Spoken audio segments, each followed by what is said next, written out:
Ya, apa namanya? Mungkin kita langsung aja kalau kawan-kawan ada yang ingin ditanyakan apapun. Mudah-mudahan saya bisa merespon. Filmnya 2,5 jam, ngomongnya nggak boleh lebih dari 30 menit. Ngomong silakan.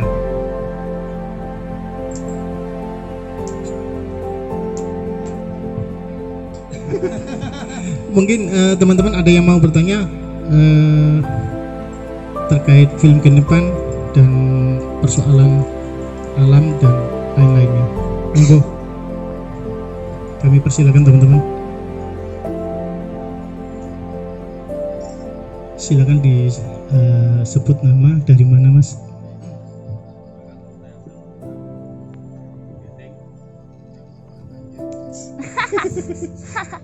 Banjir.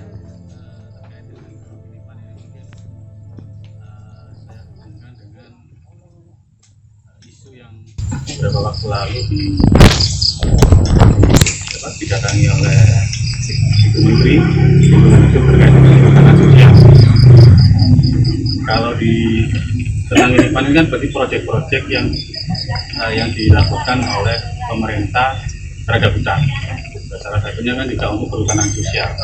Kalau menurut pandangan Mas Gandhi, perhutanan sosial yang menjadi pilot project kalau diikuti di beberapa media bahwa Lumajang ini menjadi pilot project dari perhutanan sosial nanti di seluruh Indonesia. Ini menurut pandangan Mas Gandhi bagaimana? Apakah perhutanan sosial ini juga akan sama seperti proyek-proyek yang dilakukan oleh pemerintah, ataukah ini menjadi angin segar terhadap pengelolaan hutan?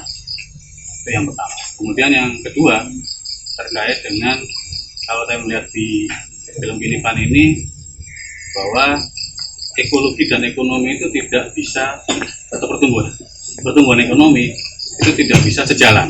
Artinya ketika kita bicara ekologi ya berarti kita serahkan kepada masyarakat. Kemudian tadi salah satu yang paling berkesan adalah quote dari Mas Ferry atau Mas Basuki tadi yang mengatakan prinsipnya adalah kalau untuk ekologi itu adalah masyarakat itu hanya untuk bertahan hidup. Kita tidak bicara tentang pertumbuhan ekonomi dan sebagainya. Nah, apakah memang seperti itu? Artinya ekologi itu tidak bisa sejalan dengan pertumbuhan ekonomi atau itu saja. Terima kasih. Apa itu Mas? Tahu kalau Wis bengi. oh siap. Mangane telot pertanyaan soalnya. Iya sebenarnya apa namanya perhutanan sosial ini kan cara yang berusaha dilakukan pemerintah untuk tidak kehilangan haknya mengontrol alokasi tanah ya, alokasi agraria ya. Kalau kita runut kembali asal muasalnya pada 1870 pemerintah Hindia Belanda tiba-tiba menyatakan bahwa semua tanah yang tidak bisa dibuktikan kepemilikannya adalah tanah negara. Anda bayangkan tahun 1870 masyarakat di Nusantara mungkin peradabannya adalah berburu dan meramu ya, yang bercocok tanam mungkin baru Jawa, Sumatera ya, bahkan Kalimantan pun sampai sekarang konsepnya juga cocok tanam perladangan berpindah. Nggak ada surat menyurat aksara ya, mungkin Honocoroko saja yang ada di Nusantara atau sebagian daerah lain punya aksara. Budaya dokumen tulis menulis juga tidak ada. Batas tanah orang-orang Papua ditentukan dari kesepakatan antar suku, antar marga. Jadi bapaknya ngajak anaknya, itu batas tanah kita. Nanti anaknya ngasih tahu lagi anaknya lagi, itu batas tanah kita. Yang sana sudah punya orang lain. Terus ribuan tahun dengan metode seperti itu soal batas tanah. Jadi kepemilikannya bahkan mungkin ditandai dengan pohon. Misalnya orang Badui menanam durian, ya tanahnya durian. Batas tanah di Sumatera, di Aceh biasanya pohon pinang. Misalnya. tiba-tiba diumumkan bahwa yang nggak bisa membuktikan kepemilikannya maka itu tanah negara. Itu yang terjadi pada 1870 ketika Hindia Belanda. Maka ketika Indonesia merdeka itu diteruskan. Ya. Walaupun pernah ada gagasan, ada upaya untuk mengembalikan lagi, tapi Belanda ketika itu mengambil alih semua hutan memang untuk mengembalikan kas Belanda yang jeblok setelah perang Diponegoro 1825 sampai 1830. Kemudian Van den Bosch menerapkan tanam paksa pada 1840 sampai 1870. Kas Belanda belum juga pulih. Perdagangan tebu semakin berat, persaingannya semakin keras. Pemain-pemain tebu lama seperti Kuba, Spanyol di Kuba, Inggris, Perancis di Karibia dan segala macam adalah persaingan sengit bagi Belanda ketika itu. Maka Belanda menjual tanah di Nusantara ini kepada perusahaan-perusahaan multinasional untuk memulai usaha perkebunan dan investasi skala besar. Mirip Omnibus Law, ya, 1870. Maka berbondong-bondonglah perusahaan-perusahaan multinasional asing di Eropa lain menanamkan sahamnya di Indonesia karena memperoleh tanah sudah mudah sekali. Orang-orang Dayak Tomun, orang-orang Mahuse di Papua tidak akan pernah bisa menunjukkan kepemilikan. Surat menyurat aja mereka nggak tahu gitu. Lalu Belanda lah yang mendefinisikan hak milik tanah. Dan ya tentu dia melakukannya dengan pembagian dengan raja-raja dan para penguasa lokal dan feodal ketika itu. Nah, ketika Indonesia merdeka ini diteruskan karena Indonesia harus perusahaan-perusahaan Belanda yang tadinya perusahaan-perusahaan Belanda berubah dinasionalisasi menjadi PTPN dan segala macam. Dan tetap rumusnya adalah tadi, semua tanah yang tidak bisa dibuktikan kepemilikannya adalah tanah negara. Ini ngawur banget. Jadi membayangkan Papua, membayangkan Kalimantan, Sumatera, Sulawesi seperti tanah kosong. Pusat populasi di Jawa ditransmigrasikan begitu saja, dianggap ini adalah milik negara. Orang Jawa, orang Kedungombo digusur, dipindahkan, orang Bondeli dulu dipindahkan gitu ya. Tanahnya dibagi-bagikan untuk, setelah orangnya pindah, tanah Bondeli dibagi-bagikan untuk aparat di sini. Ada yang tanam cengkeh segala macam. Tahun-tahun awal 80-an. Itu yang terjadi di tanah Jawa. Dan di luar Jawa dianggap nggak ada orangnya. Gitu. Hanya karena nggak ada perkampungan. Memang konsep mereka kan bukan perkampungan, rumah-rumah ladang begitu kan, bukan kayak Jawa yang ngumpul. Mungkin Jawa sebelum periode itu juga sama gitu ya. Kita kan dulu pemakan sagu, makanya kemudian ketika diintroduce nasi jadinya sego dari sagu, padahal kan kita sudah kehilangan teknik mengolah sagu. Di Baduy ada tanaman sagu, tapi orang Baduy dalam pun tidak tahu cara mengolah sagu. Nah, saya kembali ke pertanyaan tadi. Hutan adat ketika oleh Mahkamah Konstitusi diputuskan bahwa hutan adat bukan hutan negara, maka negara seperti kehilangan legitimasinya, kedaulatannya, gitu ya. Daripada terjadi gerakan reclaiming terhadap hutan-hutan ini, maka disiasati dengan perhutanan-perhutanan sosial. Jadi dia semacam buffer gitu. Hutan adat sendiri berusaha masih dipersulit karena untuk mendapatkan pengakuan hutan adat Anda harus mengikuti kriteria adat versi pemerintah gitu ya. Yang tidak semua adatnya sama gitu. Struktur adat di Papua lebih sederhana, tapi hutannya hutan adat gitu. Berbeda dengan adat dalam konteks misalnya Keraton Jogja yang sudah lebih complicated gitu. Jadi gaya-gaya penyeragaman ini yang kemudian digunakan untuk mempersulit klaim masyarakat terhadap. Sehingga bagi saya, toh konsep perhutanan sosial juga masih konsepnya adalah bahkan bisa dicabut lagi oleh pemerintah kan. Bahkan penggunaannya pun harus izin dan segala macam. Jadi saya tidak terlalu optimistis dengan konsep perhutanan sosial, gitu ya, karena itu tadi bagian dari tetap akarnya adalah PR sejarah ratusan tahun yang belum selesai sehingga kita kemudian menjadi pengontrak semuanya. Ya, teman-teman bayangkan tadi disebutkan kesenjangan kepemilikan tanah yang luar biasa. Satu orang bisa menguasai ratusan ribu hektar sementara orang lain ngontrak seumur hidup. Gitu karena akses tanahnya susah gitu. Nah, jadi keadilan agraria ini berusaha tadi dimoderasi dengan proyek-proyek perhutanan sosial yang menurut saya ya lip service. Terus tadi pertanyaan kedua tadi Mas? Ya, sama ya. Jadi pertumbuhan ekonomi tidak bisa digunakan standar yang sama. Ya. Apa yang menjadikan kita merasa bahwa sebuah ekonomi nggak bertumbuh atau sebuah ekonomi bertumbuh gitu. Salah satu indikatornya tentu peredaran uang atau produk domestik bruto misalnya GDP, itu indikator pertumbuhan ekonomi. Negara-negara seperti Bhutan tidak pakai ukuran itu. Ukurannya adalah indeks happiness, indeks kebahagiaan gitu ya. Ada cerita klasik kan ya. Seorang nelayan sedang bersantai di pinggir laut begitu. Jam 3 sore gitu. Daerah itu daerah wisata kebetulan. Lalu ada seorang wisatawan yang kebetulan seorang konglomerat begitu. Jalan-jalan di pantai dan melihat ini ada nelayan jam 3 sore kok udah santai tidur-tiduran di bawah pohon ketapang gitu. Ditanya, "Pak, ini sudah selesai melaut?" "Sudah, Pak. Berangkat tadi pagi, pulang jam siang tadi, terus sekarang saya istirahat."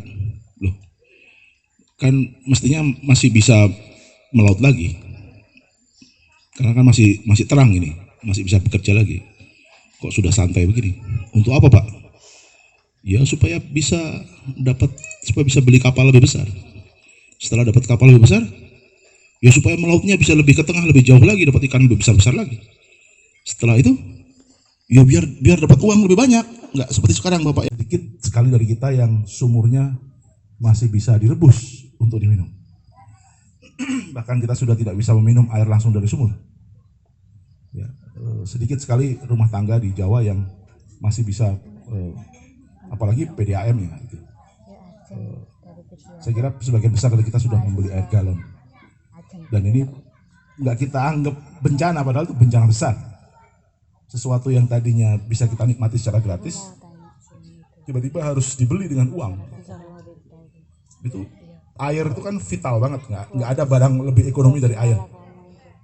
Ada yang bisa menunjukkan barang lebih berharga dari air? Apa? Intan, ya maksud saya berlian gitu, deposito, BMW, ada yang lebih berharga dari air. Jadi sesuatu yang berharga tadinya berlimpah, lalu kita anggap ya sudah, ini jadi lama-lama wajar gitu, orang membeli air wajar. Padahal kan sama sekali nggak wajar. Air kok dibeli itu gimana ceritanya? Itu saya kira cara, ya kita sudah terlalu lama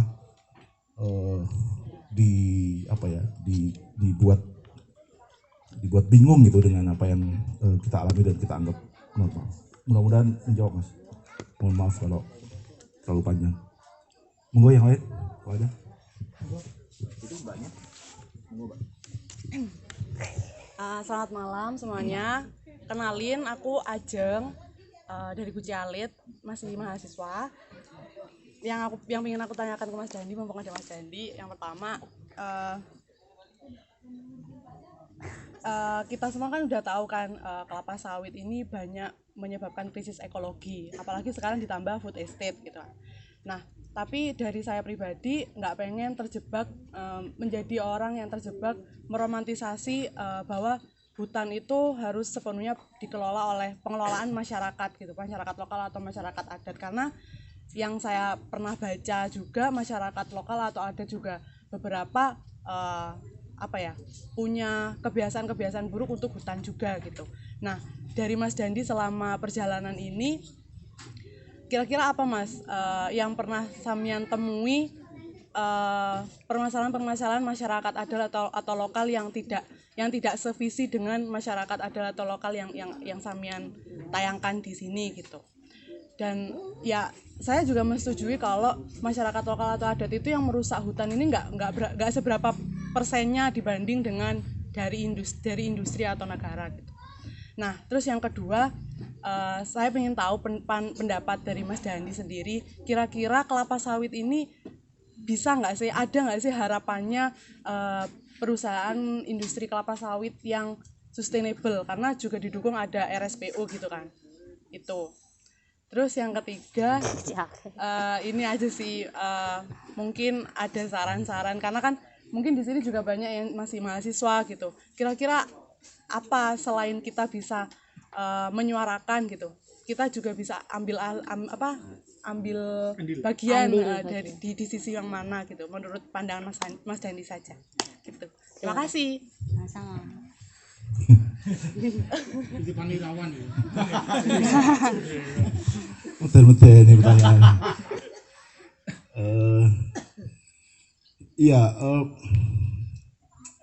Memang tipis bedanya ya dengan antara meromantisasi hutan dan masyarakatnya dengan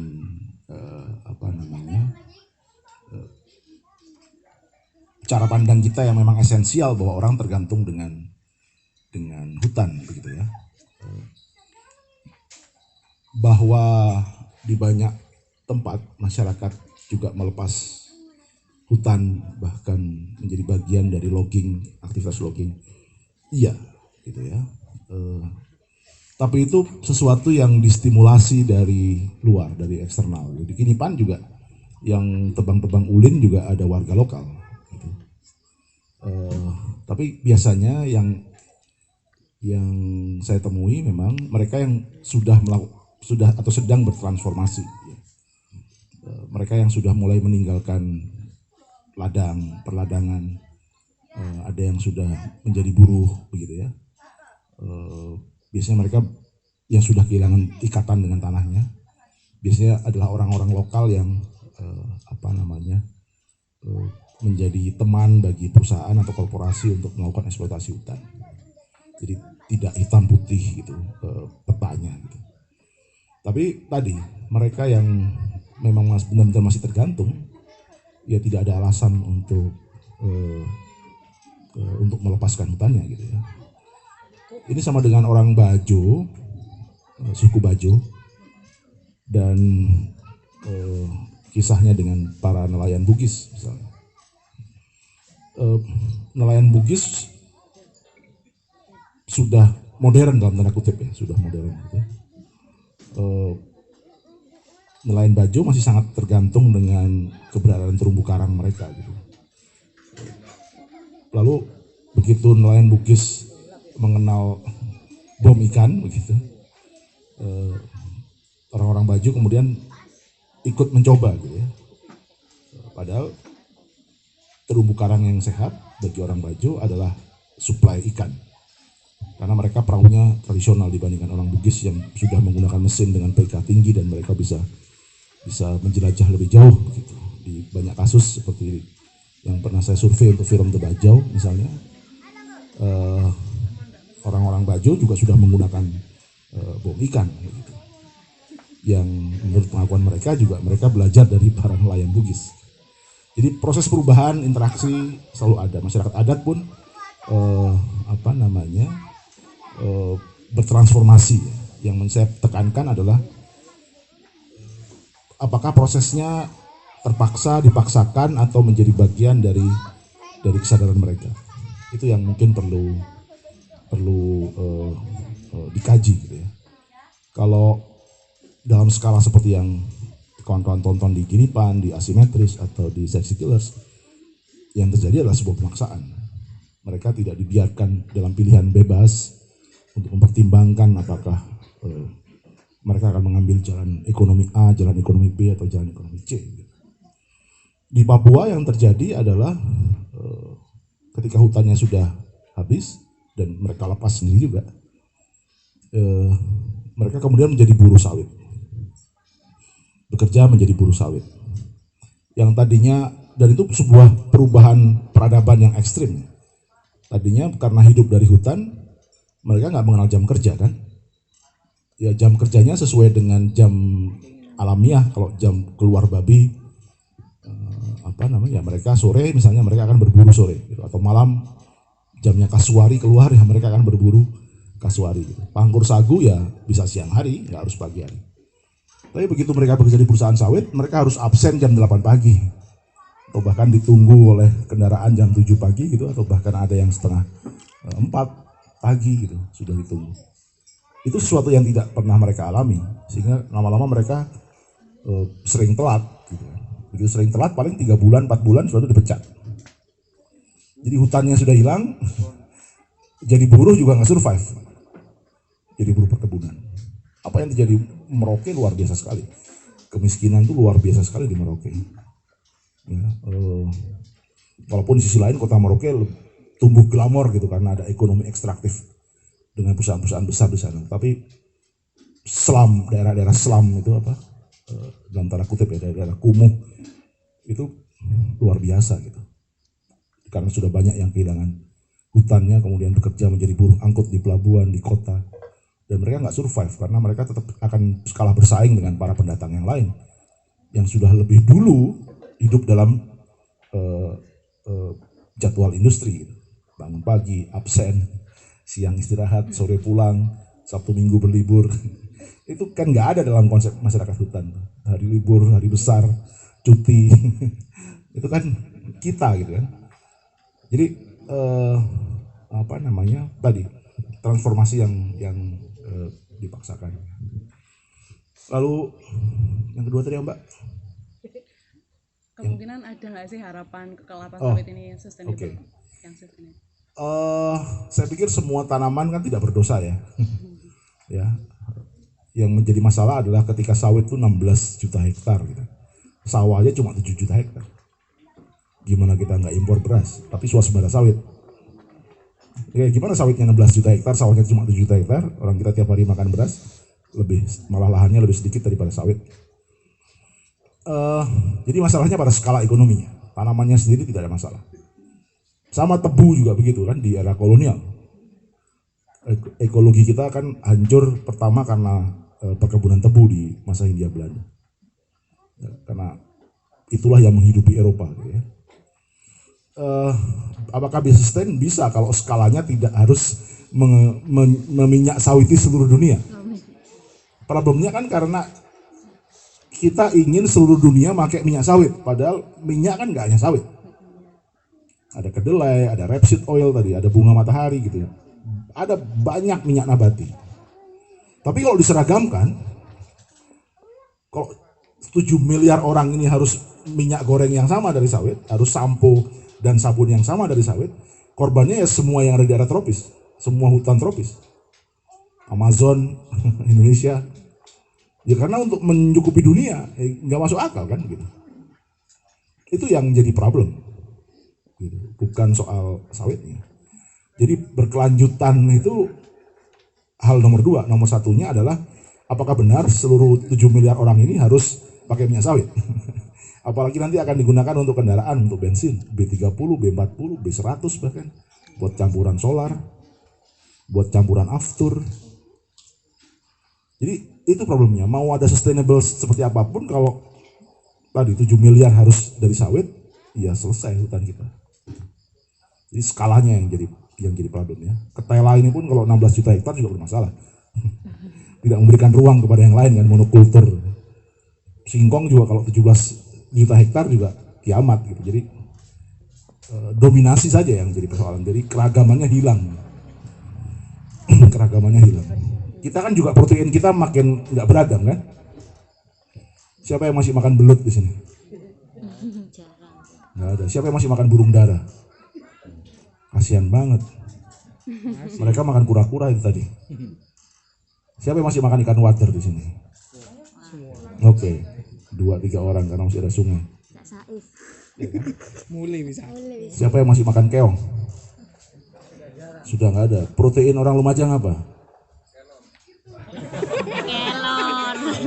Protein orang Lumajang ayam, telur, daging, tempe, tahu, lele. Besoknya ayam, telur, tempe, daging, tahu, lele. Besoknya lagi ayam, telur.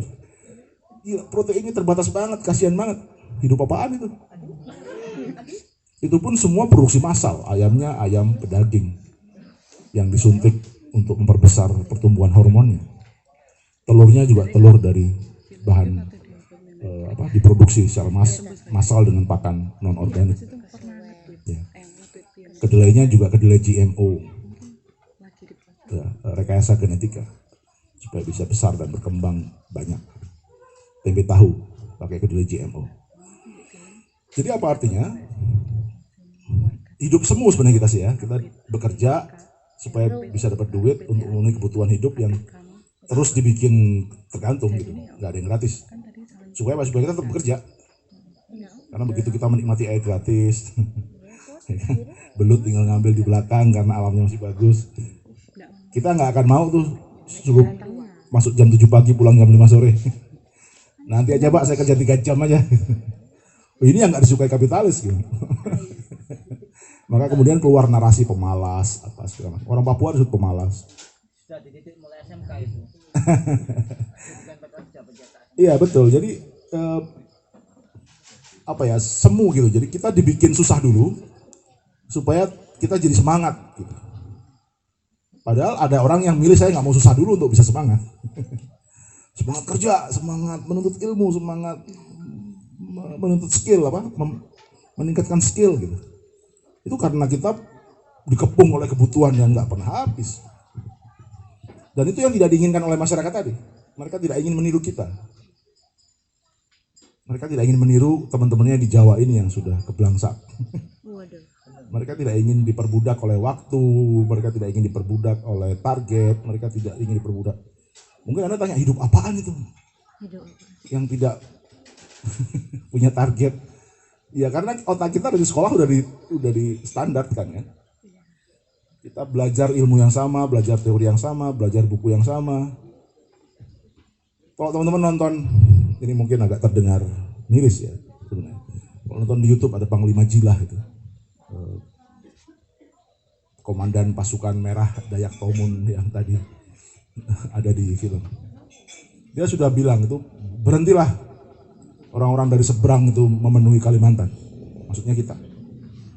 Makanya dipikirkan itu kalau jangan beranak aja. Itu orang Jawa yang disindir. Teman-teman nonton. Mereka ngerasa kita ini nggak bertanggung jawab gitu. Pulaunya kecil, beranak banyak, begitu banyak dipindah-pindahin Kalimantan ke Sumatera. Kampung orang diambil-ambilin buat transmigrasi, buat proyek food estate gitu. Itu kan orang yang punya tanah kan, ini apaan sih kalian yang beranak banyak, kenapa kalian yang menemuin kampung gua gitu.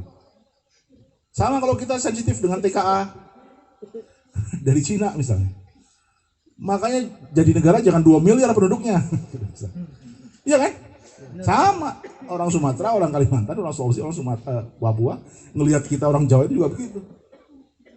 Sawah lu jadiin perumahan, sekarang hutan gua lu jadiin sawah. Kenapa nggak perumahan gua jadi sawah? Kan jadi begitu mereka ininya. Sehingga begitu ada konflik sosial sedikit, ya pecahnya luar biasa. Karena ada bom waktu yang ditanam oleh negara ini yang tidak didesain dengan baik konsep pembangunannya. Nggak pernah dihitung kan berapa populasi manusia yang ada di Jawa dan daya dukung lahan dan segala macamnya.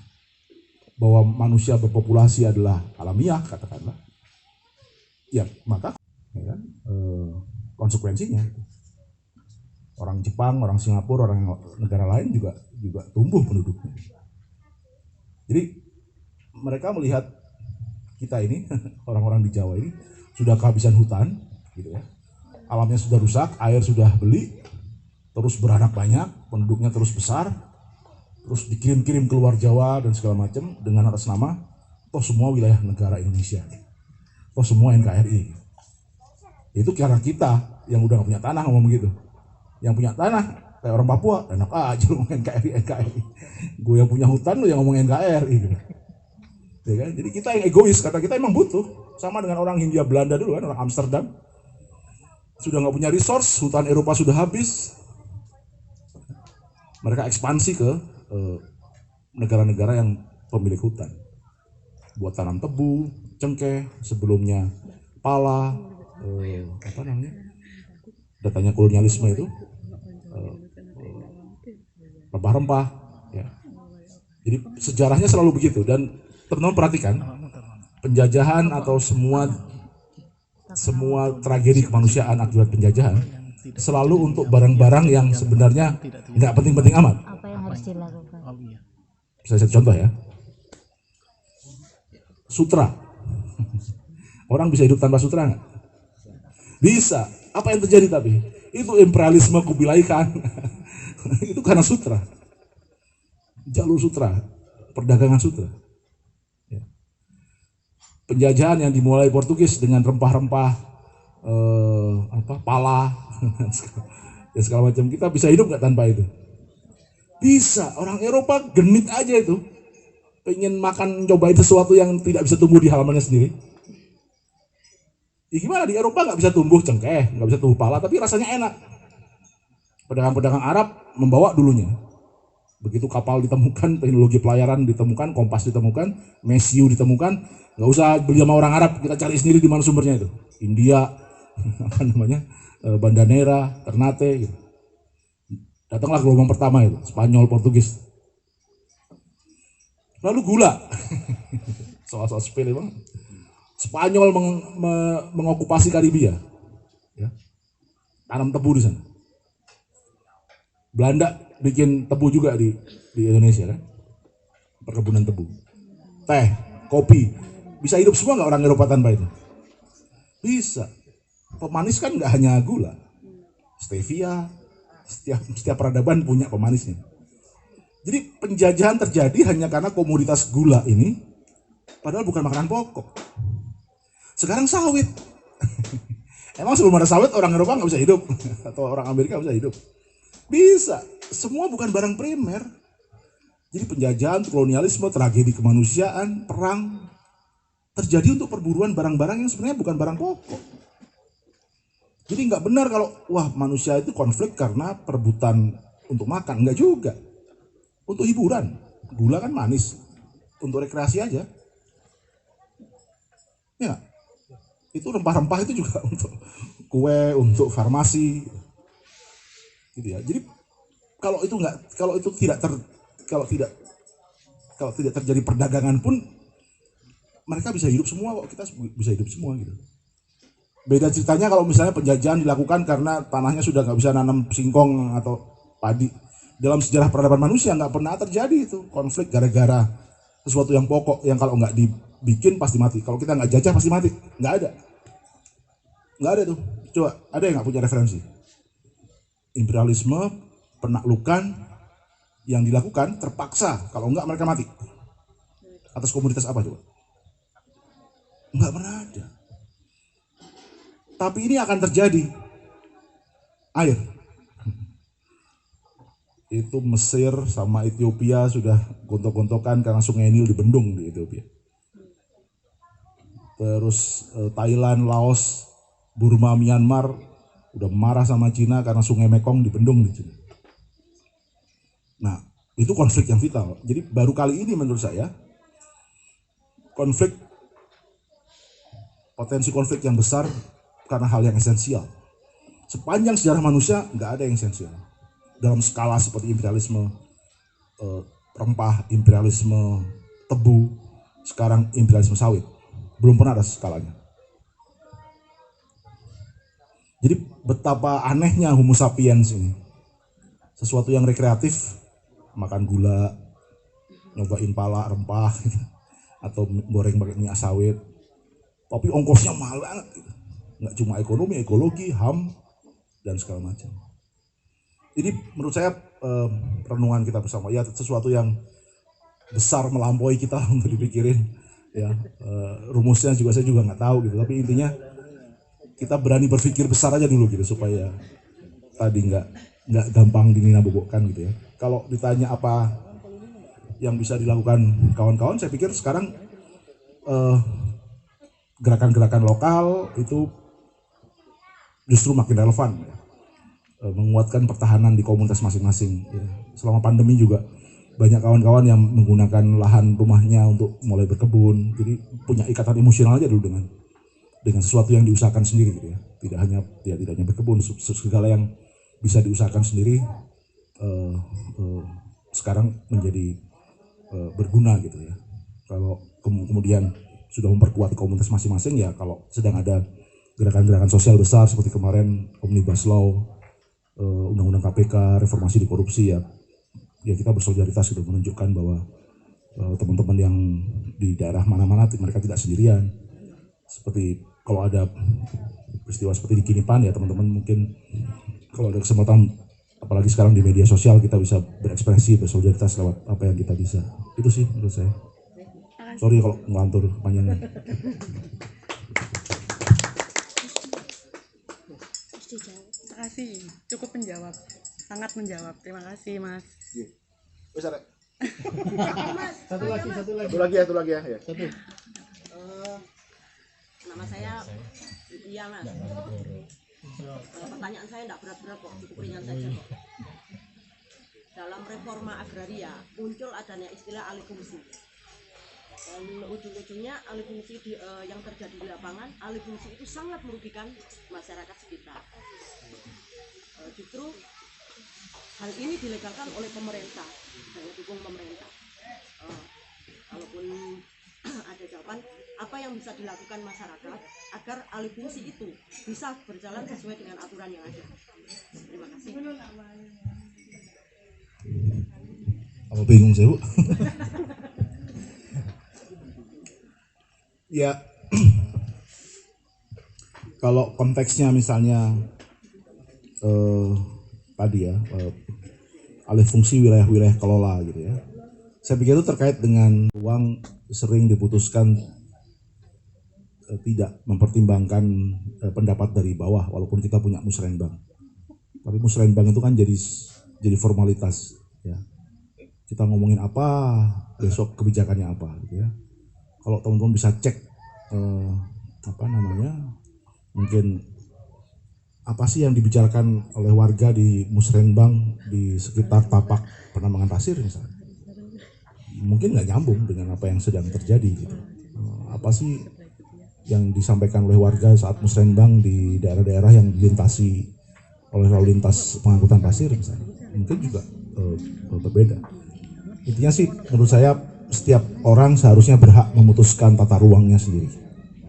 Kalau saya ingin tanam singkong, saya ingin tanam pisang, ya tugas pemerintah hanya memfasilitasi sebenarnya. Ya.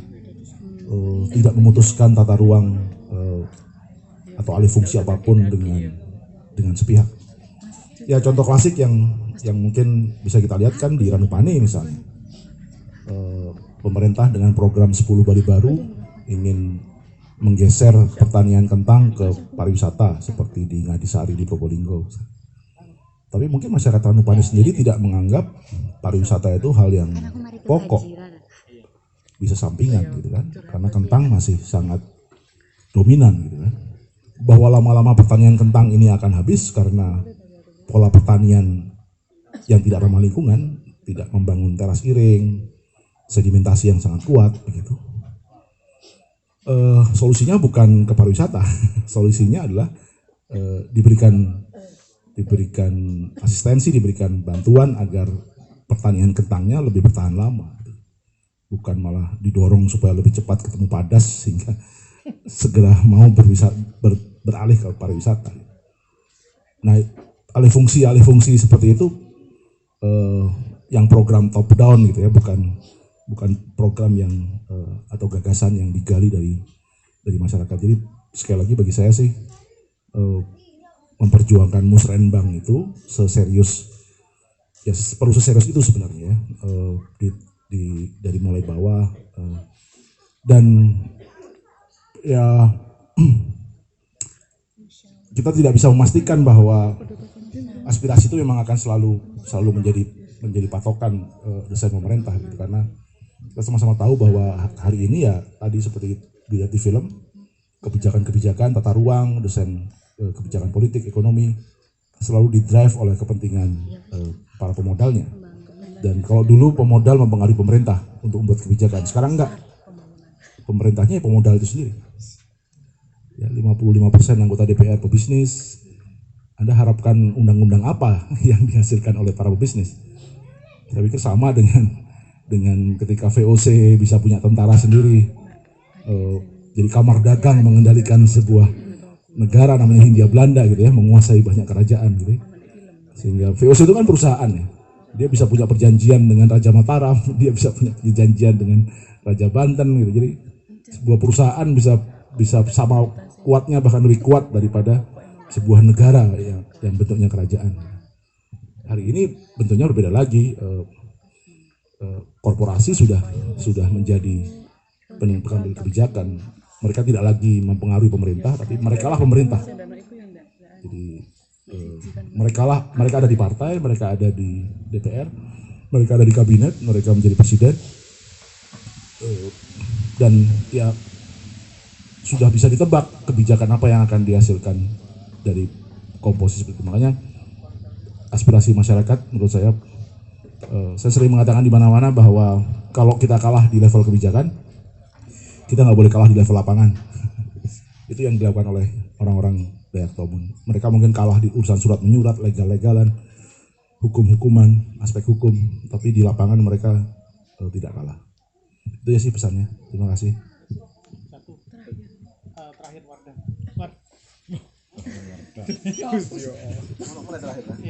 Pertanyaan titipan. Lulus sarjana.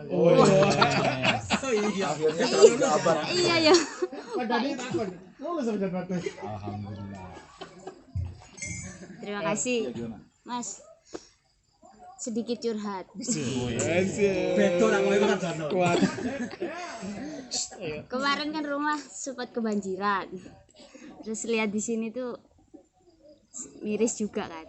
Terus di sini juga kita juga punya hutan yang luas dan keren banget. Kemarin sempat jalan-jalan itu. Terus apa yang ya perlu kita lakukan biar nggak seperti yang ada di Kinipan, khususnya di Lumajang ini? Yes. Ya, saya nggak tahu ya kalau ditanya, seberat itu. Tapi intinya gini, tidak ada bencana yang teman-teman mungkin sudah level pemahamannya sudah saya kira teman-teman yang di sini sudah inilah ya sudah sampai titik kesadaran bahwa bencana itu sebenarnya bukan urusan azab dan macam-macam gitu ya. Bukan soal apes gitu ya. Bencana itu terprediksi sebenarnya gitu ya. Kemarin yang banjir daerah mana emang?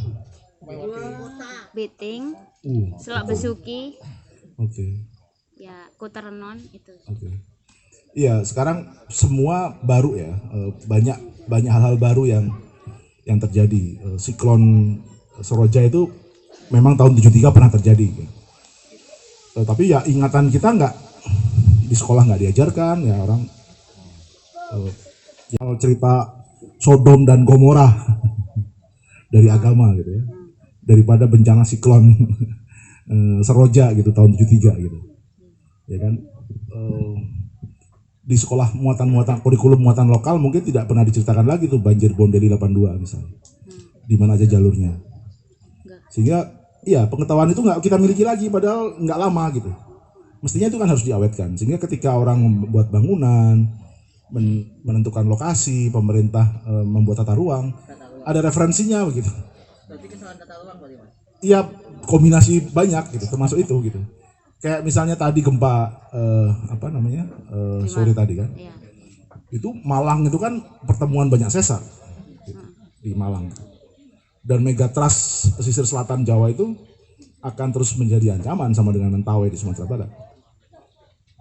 Bandara Kulon Progo misalnya yang kemarin diresmikan Presiden itu di tapak bandaranya endapan yang diteliti para peneliti atau geolog menunjukkan itu paleo tsunami.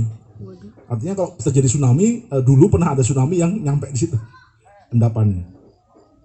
Tapi kan karena pengetahuan itu udah nggak ada atau nggak kalaupun ada nggak dia jadikan patokan kebijakan, hajarnya bikin bandara di situ. Artinya kalau ada tsunami lagi, ada megatrust, ya selesai itu bandara Kulon Progo. Dibangun triliunan hanya untuk disapu tsunami. Ya. Jadi sama, kita bangun rumah, kita mau bikin apa, nggak punya referensi, sudah hilang pengetahuannya karena tidak ada yang berusaha mengawetkan secara sistematis gitu ya. Lumajang kan misalnya bencana-bencana lokal di Lumajang tuh Semeru ketika meletus 1903 misalnya, itu sampai mana sih laharnya? Pernah nggak di tahun-tahun berikutnya juga sampai mana sih itu pengetahuan gitu loh yang tidak ya kita tidak punya referensinya. Mestinya tugas pemerintah, perguruan tinggi gitu ya. Di Semelu ada Pulau Semelu di Aceh. Mereka pernah kena tsunami pada tahun 1907 ya. Karena mereka punya referensi bencana pada 1907, mereka mengawetkannya secara tradisional lewat syair ya. Lewat syair. Mereka punya nama lokal namanya Semong. Sehingga di syair itu tadi kalau bumi bergerak atau bumi bergoncang, lalu air laut surut, kalian jangan ngambil ikan, tapi harus lari ke gunung. Itu Semong di Semelu. Dia mengawetkan itu tidak dalam bentuk ensiklopedia atau badan arsip daerah yang isinya gudang, mungkin sudah jadi gudang gitu ya. Tapi diawetkan saja lewat syair begitu, sehingga setiap generasi diajarkan itu. Untuk nenek kalau mau menidurkan cucunya pakai lagu itu. Sehingga ketika terjadi tsunami pada 2004 di Aceh, jumlah korban di Semelu 4 atau 7 orang. Di Aceh daratan sampai Nias 150.000. Karena begitu gempa dan air laut surut, orang ngambilin ikan. Bahkan di KBBI sendiri, Kamus Besar Bahasa Indonesia, kita masih pakai entry tsunami. Padahal kita punya banyak nama lokal. Seolah-olah ini barang dari Jepang, bukan ada di halaman kita. Padahal frekuensi tsunami terbanyak ada di Kepulauan Maluku. Maluku punya nama sendiri. Orang Mentawai dalam sejarahnya banyak terkena tsunami juga. Tapi orang Mentawai sudah tidak punya ingatan, Mentawai yang baru sudah tidak punya ingatan. Mereka hanya punya istilah guk-guk misalnya untuk ombak besar, tapi nggak punya referensi soal tsunami. Baru ketika melihat Aceh referensi mereka soal gempa selalu memori yang indah. Karena bagi orang Mentawai gempa itu selalu membuat pertanda musim buah. Ya. Jadi memori mereka tentang gempa itu indah. Begitu terjadi gempa dan tsunami tahun 2010, mereka kaget. Kok nenek-nenek kita nggak ada yang ngasih tahu nih? Nggak ada dongeng, nggak ada apa, yang ada malah mitologi bahwa kalau gempa itu pasti musim buah. Pasti berkah, karena mereka nggak punya masalah dengan bangunan. Bangunan mereka rumah panggung semua, pakai teknik anyaman. Ya. Jadi gempa pasti goyang. Beda dengan Jogja 2006. Sudah modern, gempa 6.000 orang mati. Lombok, gempa 3.000 orang mati. Sorry, berapa ribu kemarin di Lombok. Jadi kalau kayak gempa tadi kita berhamburan keluar rumah, orang Mentawai mah santai aja. Bukan ancaman, nggak pernah ada referensi ancaman. Orang Nias dengan Omuhada gitu yang gede gitu yang dianyam, nggak ada paku, cuma semua pakai arsitektur anyaman. Kayu-kayu gede dianyam gitu, saling jepit, saling ngunci. Gempa ya santai aja. Rumah-rumah kita modern dari semen ini yang jadi pembunuhan. Gempa kan nggak pernah membunuh. Nah, poin saya adalah tadi ya, teman-teman di media, teman-teman yang misalnya tekun atau ingin atau suka mendokumentasikan, mungkin saatnya juga mulai mengumpulkan cerita-cerita tadi, cerita-cerita rakyat itu jangan dianggap omong kosong gitu. Kadang-kadang ada referensinya itu. Tadi bencana-bencana lokal, kalau ada ya teman-teman yang berusaha mendokumentasikan sejarah bencana-bencana lokal di Lumajang, pasti menyenangkan. Mungkin banyak rumah di pinggir Jogoyudan itu karena sudah nggak ada yang punya referensi, air pernah sampai di situ kan? Di bendungan apa namanya? Bondoyudo bukan yang iya kan kemarin bendungan meluap kan airnya kan? Iya kan? Belum pernah dalam sejarah kan? Sehingga ketika ketinggian tanggulnya itu cuma segitu, iya Kali Asem. Ketinggiannya cuma segitu, ya karena nggak punya referensi. Tapi kalau ada pengetahuan, oh dulu pernah nih tingginya 3 meter, ya mungkin nggak akan dibangun sependek itu, sehingga bawahnya kan. Jadi lagi-lagi pengetahuan, karena nggak ada yang mendokumentasikan. Tidak media, tidak pemerintah, tidak badan arsip daerah, tidak perguruan tinggi, tidak BMKG, tidak BPBD, siapapun. Indonesia kan tidak membudayakan mencari atau mengumpulkan mendata referensi. Kita hidup dalam untung-untungan, apa cari kois. Bismillah ya. Pokoknya niatnya api. Ya kan? Itu mentalitas kita kan begitu. Sementara ya padahal kita bisa mencatat gitu.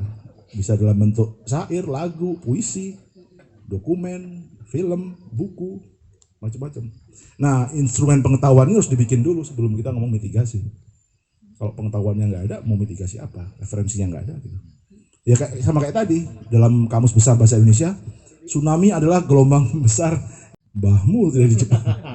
Itu sejarah tsunami Nusantara itu ribuan itu catatannya. Tapi kan kita di sekolah belajarnya bencana-bencana kutukan, Sodom Gomora, ya kan, kapal Nabi Nuh. Kita nggak belajar sejarah-sejarah bencana yang lokal-lokal aja, yang bukan dari agama pintu masuknya gitu loh, masuknya dari pengetahuannya dulu gitu. Nah, karena kita sering mendengar bencana dikaitkan dengan konteks agama, maka ya kita menganggap bencana itu terkait agama, sehingga orang buka hutan di bagian hulu, begitu banjir kita anggap musibah, bukan kita anggap konsekuensi. Karena tadi dari kecil bencana adalah soal agama, dan ketika terjadi bencana beneran, walaupun itu buatan manusia, kita tetap nyalain Tuhan. Kira-kira itu sih, Mbak Wardah. Ya, Terima kasih. terima kasih. Cukup ya? Cukup. Baik teman-teman, terima kasih. Selamat malam. Assalamualaikum warahmatullahi wabarakatuh. Salam wabarakatuh. Pencerahan sekali.